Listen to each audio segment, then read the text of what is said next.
Pequena coreografia do adeus. Continuação. Me movi depressa para a sala de aula, a mochila batendo nas costas. Eu só precisava esperar que o tempo passasse no que eu tinha feito, aguentar firme, como sempre aguento, mergulhar nas aulas de cabeça. Eu só precisava cansar a minha cabeça. Foi quando senti no braço os dedos suaves de alguém. Me virei. Era a diretora, que de grave só tinha um nome: Maria Antônia. Será que a reunião já acabou? Nem começou, ela disse, porque quero a sua presença na sala. A minha? Nada mais justo se vamos falar de você.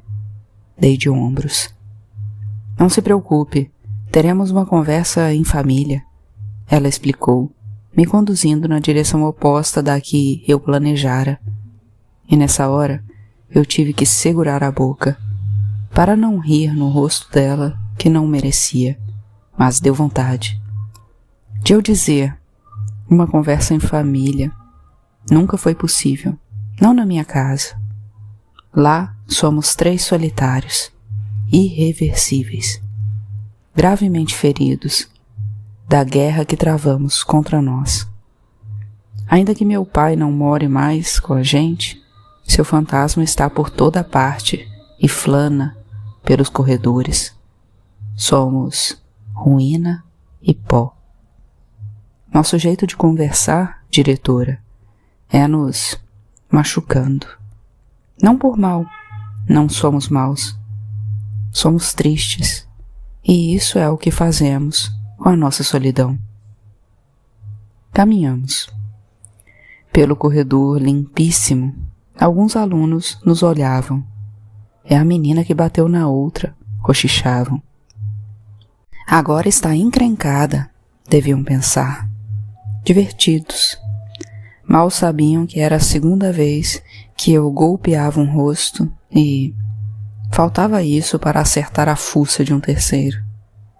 Entramos, primeiro na antessala, da Marlene secretária, anotando alguma coisa, espero que não seja sobre mim. O cheiro de lustramóveis me fez notar uma orquídea em cima do arquivo, de ferro, dentro dele, nome e sobrenome de todos os alunos do colégio. As persianas, levemente fechadas, ainda assim, passavam um feixe de luz. Adentramos a sala da Maria Antônia, também limpíssima. Meu pai estava na cadeira da esquerda. Não me deu oi, apenas me olhou. Parecia triste, mas estava calmo. O que será que disse para o seu chefe na loja de material de construção? E, do outro lado da ilha, minha mãe sustentava um corpo que pretendia se afastar ao máximo do corpo do meu pai. Pendurou, na gola da camisa, uns óculos escuros que não vi em seu rosto enquanto caminhávamos até a escola. Ela acordou tão silenciosa, achei que acordaria violenta. Sentei, no meio dos dois. A diretora fechou a porta. Não sem antes dizer: Marlene, se alguém ligar, avise que estou em reunião. A Maria tinha a idade dos meus pais. Seus olhos eram ternos e vibrantes, o cabelo longo em um coque frouxo. Talvez quando ela tirasse aquele personagem de mulher que coordena um colégio, talvez quando chegasse em casa e se preparasse um café, lembrando de um certo verão que lhe foi especialmente doce ao espírito, talvez ali ela ficasse absolutamente irresistível. Acho que meu pai percebia a beleza da diretora, não tirava o olho de seus gestos, ou talvez estivesse apenas fugindo de mim, da minha mãe. Obrigada por terem vindo. Ela começou, com as mãos cruzadas no centro da mesa. Achei importante a Júlia estar com a gente na conversa. Vontade de rir. De novo, aquela calma, aquele vocabulário eram de alguém que teve pais incríveis. Bem, a Maria continuou, como vocês sabem, a Júlia se envolveu em uma briga com a nossa aluna Gabriela. Elas estudam na mesma sala, inclusive costumam se dar muito bem. Não é a Júlia? Balancei a cabeça, concordando. Mas houve algum desentendimento entre elas no pátio e a Júlia, infelizmente, acabou escolhendo o pior caminho para lidar com a situação. A Gabriela já está bem, graças a Deus. Está se recuperando em casa. Deve voltar para a escola na semana que vem. E a Júlia já pediu desculpas, tanto para ela quanto para a mãe dela. A Maria Antônia falava pausadamente. Nem meu pai, nem minha mãe esboçavam nenhuma reação. De modo que elas desculparam. Entenderam que a Júlia está passando por uma fase difícil. Foi então que eu tive uma ideia. Como vocês sabem, a filha de vocês gosta muito de escrever. Não, eles não sabem. Então eu sugeri que a professora de português, a Cláudia, ajude a Júlia a escrever uma carta com um pedido formal de desculpas para a família da Gabriela. Certo, Júlia? Balancei a cabeça, concordando. Esse comportamento é totalmente inaceitável. Espero que não se repita. Nem aqui, nem em lugar nenhum. A Maria disse, olhando para nós três. E eu pensei que minha mãe contaria dos socos que eu dei na Tetê. Mas ela não contou. Nada. Ficou na ilha. Era difícil para a dona Vera estar na presença de uma mulher como a diretora, incrivelmente terna e firme, bonita, inteligente, humana, e ainda por cima com meu pai na mesma sala. Eu queria saber, a Maria se dirigiu a mim, por que você decidiu usar a violência em vez de conversar? Não respondi. Júlia, estou falando com você. Devo ter perdido a cabeça, diretora. Me desculpe. Não sei muito bem o que me deu. Era mentira, eu sabia. Muito bem o que me deu. Eu estava no pátio, sossegada comendo meu lanche, quando a Gabriela me chamou num canto. Fechei a lancheira, fui até ela, para ouvir. Uma frasezinha estúpida. Talvez o seu pai vire o meu pai também.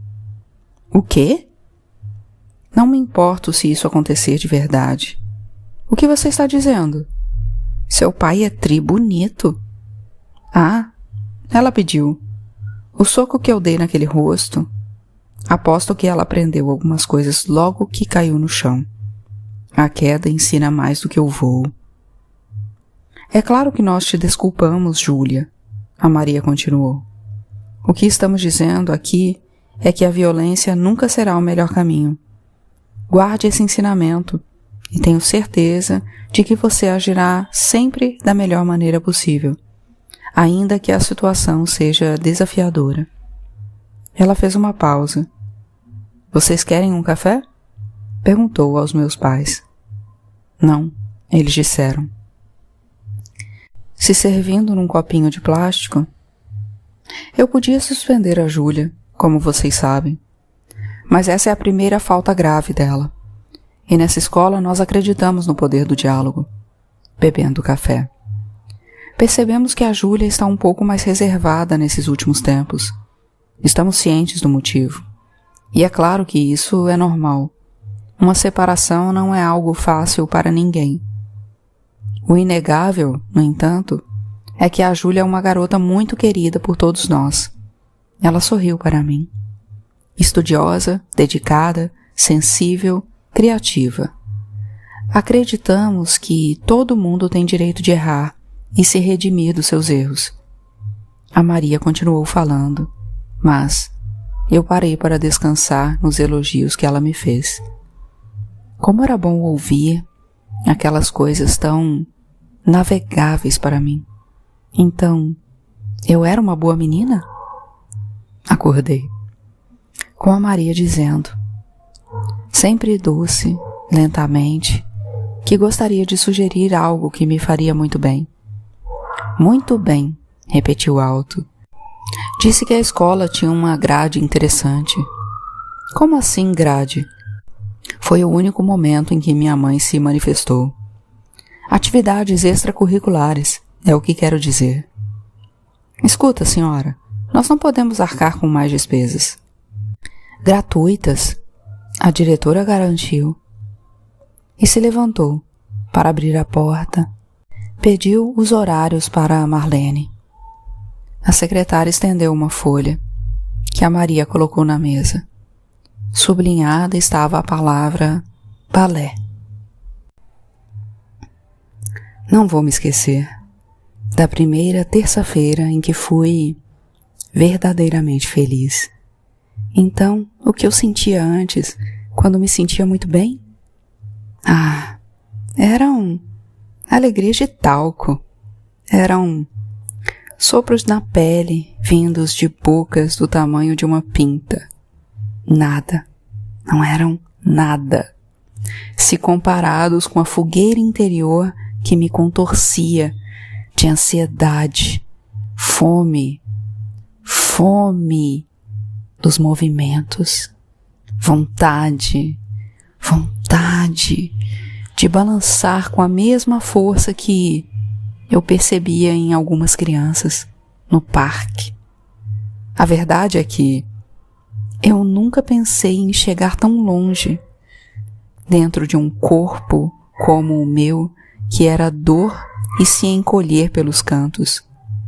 Eu era o lugar onde as pessoas depositavam as suas variações de tristeza e raiva, sem medo algum de depositar, já que eu aparentava mais pura fragilidade, o rosto coberto pelo espanto de existir. Se por acaso eu reagisse, não reagiria muito, ou pelo menos não por muito tempo. Esse era o juízo que as pessoas faziam de mim, mas depois dos socos, elas diziam que eu estava passando por uma fase difícil. Ninguém me levava muito a sério. Eu era controlável, contornável. Será que eu podia dançar esse engano? Provar com movimentos rítmicos que sou forte? Eu queria entregar na dança o medo que sinto, deixar que ele se espalhe e se perca na música que dançaremos. Ainda que alguns de nós não se movam pelo palco, enquanto o outro se move protagonista. Ainda assim, pulsaremos juntos. Será que um bailarino também dança o silêncio?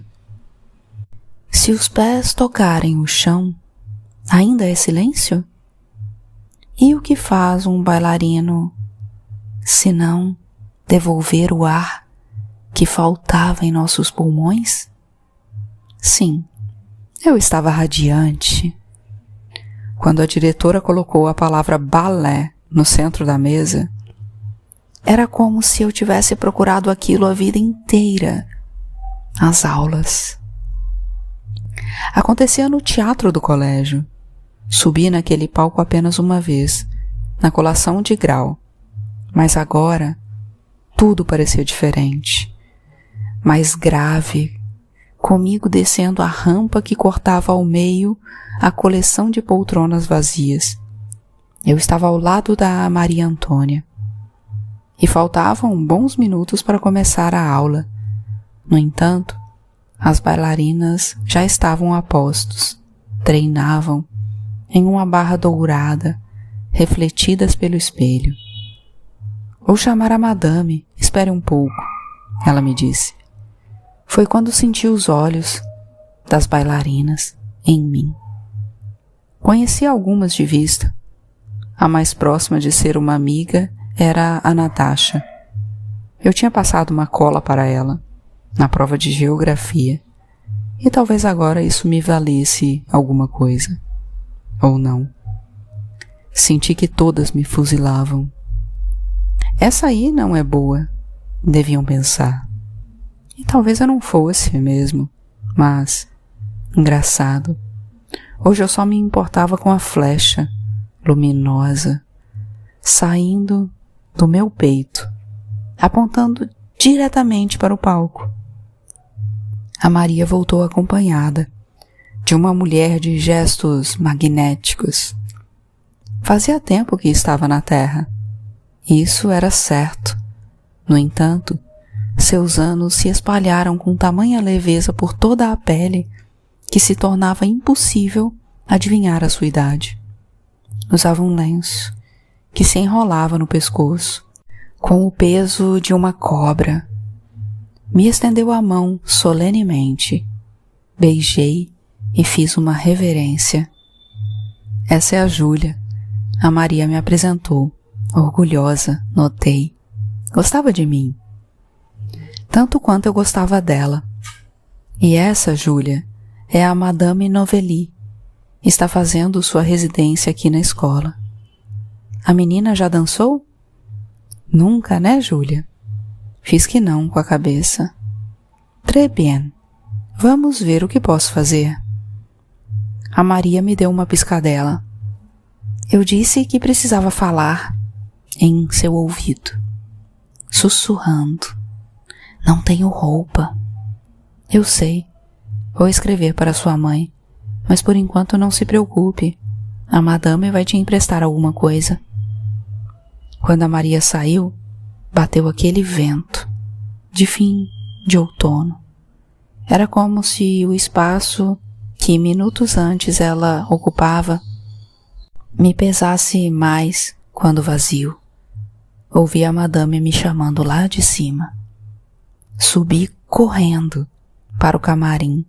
Meu Deus, alguém me esperava em um camarim. Não corra, ela disse, me parando com as mãos. Concentre toda essa energia para o palco. Assenti, tomando meus gestos. Vista isso, ela me entregou um figurino. Procurei o banheiro com os olhos. Aqui mesmo, ui. Comecei a tirar a roupa, timidamente. Tomara que a minha calcinha não esteja suja. Vesti a meia calça e o colã bem rápido. Meus seios ainda eram à espera pelos seios da minha mãe. A madame me estendeu umas polainas. Mandou eu prender bem o cabelo. Disse que a única coisa que podia separar o rosto de um bailarino de seu público era a cortina de um teatro. Então eu fiz o coque mais firme que pude. Me olhei no espelho, sentindo vergonha do meu rosto assim, exposto. Nessas horas a beleza me fazia falta. Calcei as sapatilhas. A madame pediu para eu abrir bem os braços, levantar as pernas, girar o tronco. Mon Dieu, são curtos seus membros. Desculpe, eu disse, não sabia muito bem o que fazer. Mas posso ser bastante criativa, expliquei de repente. Posso inclusive imaginar que tenho membros maiores. Isso deve ajudar nos movimentos. Não sei de onde tirei essas palavras. A aura da madame emanava em certo tom metafísico que despertava em mim o desejo de ser a menina dos seus olhos.